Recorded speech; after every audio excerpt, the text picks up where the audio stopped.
सा मे वाग्देवतेयं निवसतु वदने सर्वदा सुप्रसन्ना। सर्वेभ्यः छात्रेभ्यः स्वागतं, शुभस्वागतं।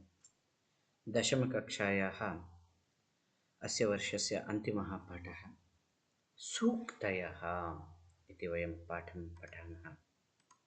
Welcome to online classes.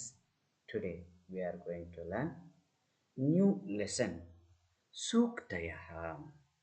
सूक्तयः सु उक्तयः सूक्तयः सवर्ण दीर्घसन्धिः। सु नाम सुष्ठु, उक्तिः नाम कथनं। सुष्ठु उक्तयः उत्तमकथनानि सुभाषितानि एव सूक्तयः। सुभाषितं नपुंसकलिङ्गे अस्ति, सूक्तयः इति स्त्रीलिङ्गे भवति। एतत् अतीव मुख्यं भवति, अतीव मुख्यः पाठः। परीक्षादृष्ट्या प्रायः अन्वयलेखने भावार्थलेखने एतस्मात् पाठात् असकृत् उदाहरणानि स्वीक्रियन्ते। तस्मात् भवन्तः श्रद्धया एतं पाठं पठन्तु। अत्र अन्वयः, भावार्थः, शब्दार्थाः अतीव मुख्याः सन्ति। सम्प्रति सूक्तयः इति पाठः तमिळ्नाडुराज्यस्य सुप्रसिद्धः ऋषिः एव तिरुवळ्ळुवर् इति महान् विश्लेषकः, कविः वर्तते। तेन रचितात् तिरुक्कुरळ् इति ग्रन्थात् स्वीकृताः एताः सूक्तयः। तिरुक्कुरळ्, तिरु नाम श्रीः, कुरळ् नाम ग्रन्थः। यः ग्रन्थः श्रियं वितरति सः भवति तिरुक्कुरळ्। तस्मात् ग्रन्थात् स्वीकृतः अयं पाठः। कर्नाटकराज्येन वर्षत्रयात् पूर्वं बेङ्गळूरुनगरे तिरुवळ्ळुवरस्य प्रतिमा, चेन्नैनगरे सर्वज्ञस्य प्रतिमायाः च अनावरणं कृतम् आसीत्। चेन्नैनगरस्य यदि भवन्तः मेरिनातटे सञ्चरन्ति तत्र भवन्तः तिरुवळ्ळुवरस्य प्रतिमां द्रष्टुम् अर्हन्ति। एवम् अतीव सुप्रसिद्धः दार्शनिकः तिरुवळ्ळुवरः। तेन रचितः ग्रन्थः तिरुक्कुरळ्। अद्यापि बहवः प्रातरुत्थाय अस्य ग्रन्थस्य अध्ययनं कुर्वन्ति। भवतु, बहुमूल्ययुक्तानि वचनानि सन्ति तिरुवळ्ळुवरस्य। यथा वयं जानीमः, पिता यच्छति पुत्राय बाल्ये विद्याधनं महत्। पिता यच्छति पुत्राय बाल्ये विद्याधनं महत्। पितास्य किं तपस्तेपे इत्युक्तिः तत् कृतज्ञता। पितास्य किं तपस्तेपे इत्युक्तिः तत् कृतज्ञता। What a beautiful subhashita it is. Everybody must follow it in the life, is it? My dear students, it is really in your case 100% true. Pita yachati putraya balye vidyadhanam mahat. Many of you have the complaints as usual.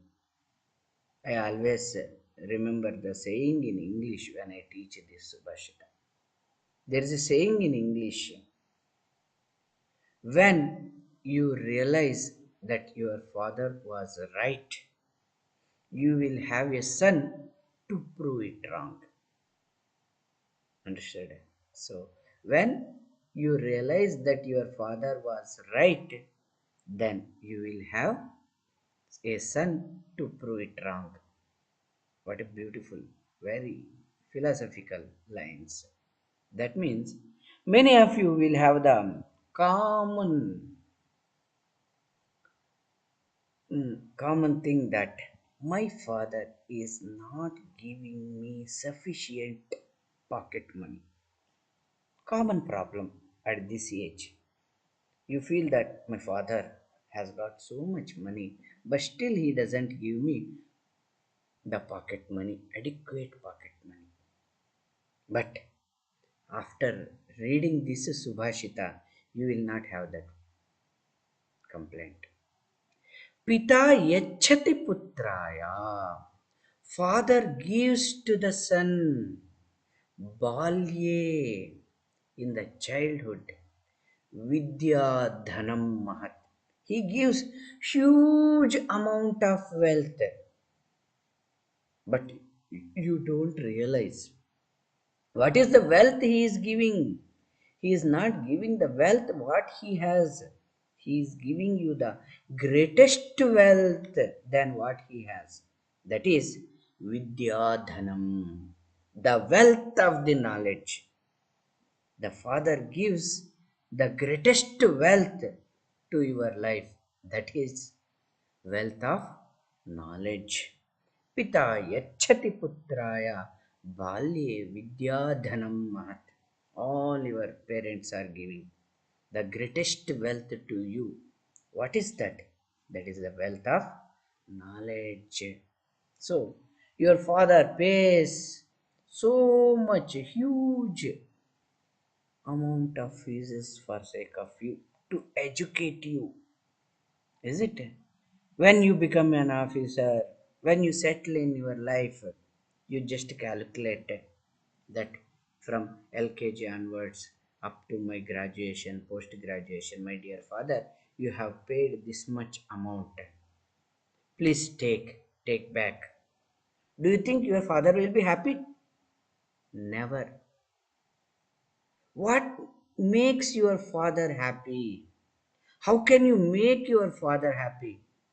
Not by paying the wealth which he has given to you, but pitasya kim tapastepe ityuktihi tat kritagnata.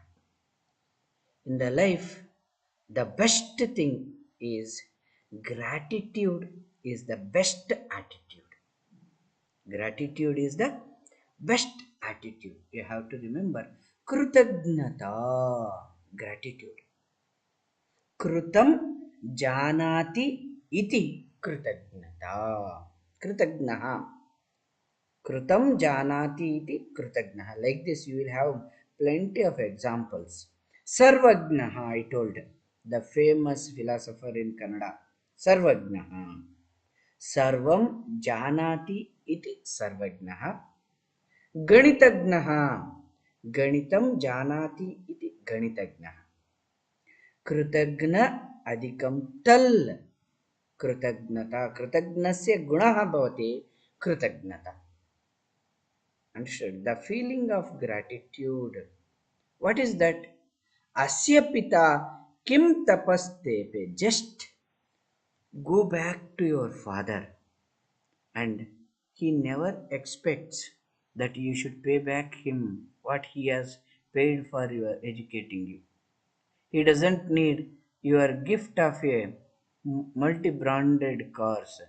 He doesn't need the bungalows you built for him. But what makes him happy? Asya pita kim tapastepe. My dear father, to educate me, you have taken so much of pains.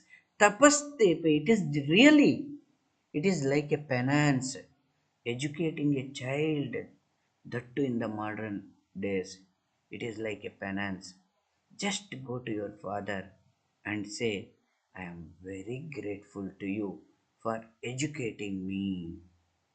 Iti uktihi, ityuktihi, pashanti and sandhi. Iti uktihi. If you say this word, it tells about asya kritagnata. It speaks about your gratitude.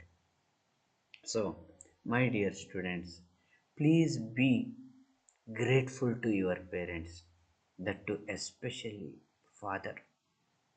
Father takes so much pain. Understood? That's why the best thing, be humble and be grateful to your father. Iti uktihi, the words which you speak with the gratitude, it makes your father happy.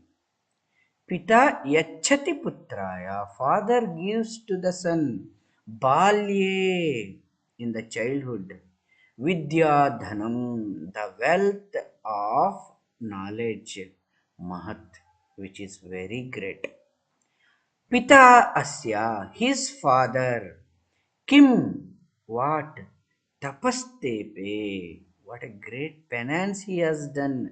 Tapaha tepe. Tepe iti kriyapadam. Tapaha adikam tepe. Tapastepe. Visarga sandhi. Ityuktihi. Iti uktihi. Just these words. Tat krutagnatam. Tasya. Namaputrasya. Krutagnatam. Krutagnatam vadati. Understood? Father gives in the childhood the greatest wealth of knowledge to the son. If the son tells that, my dear father, what a great penance you have done to educate me, it speaks about the gratitude of his son. So that's why learn the gratitude. पिता जनकः यच्छति ददाति पुत्राय सुताय तनयाय आत्मजाय बाल्ये कौमार्ये विद्याधनं ज्ञानरूपं धनं महत् श्रेष्ठं पितास्य पितादिकम् अस्य पितास्य किं तपस्तेपे वाट द ग्रेट तपः अधिकं तेपे इत्युक्तिः तत् कृतज्ञता इति उक्तिः एव तस्य कृतज्ञतां वदति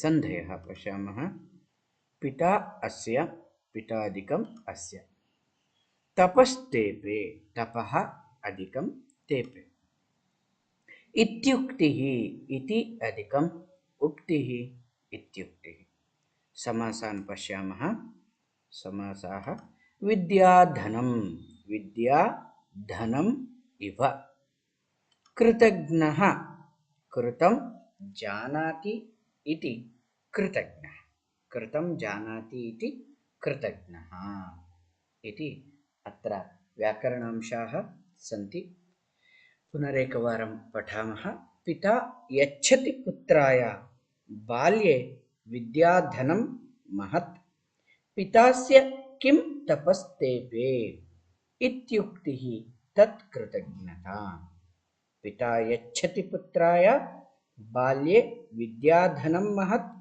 पितास्य किं तपस्तेपे इत्युक्तिः तत् कृतज्ञता पिता पुत्राय बाल्ये महत् विद्याधनं यच्छति अस्य पिता किं तपस्तेपे इति उक्तिः तत् कृतज्ञता भवति अन्वयः एवं सिद्ध्यति भवतु शुभदिनं भवतु अनुदिनं श्वः अन्यां सूक्तिं पठिष्यामः धन्यवादाः